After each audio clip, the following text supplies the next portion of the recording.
This is the summary created from the video. Lecture 32 I/O Stream III.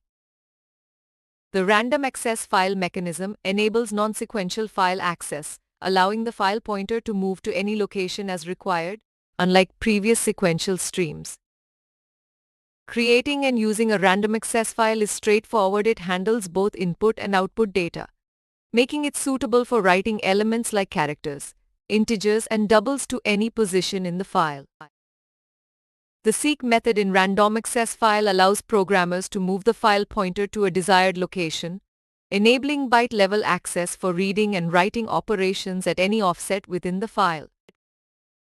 Interactive and graphical input-output operations are made possible through the random access file concept, where user inputs are read as a stream, tokenized, and converted to appropriate data types before being written to the file.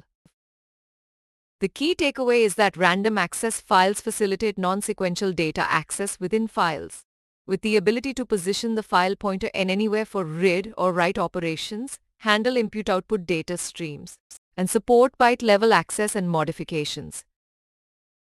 Additionally, random access files enable interactive input-output scenarios, allowing users to enter data through graphical interfaces, which is then permanently stored in the file, showcasing the powerful capabilities of this mechanism.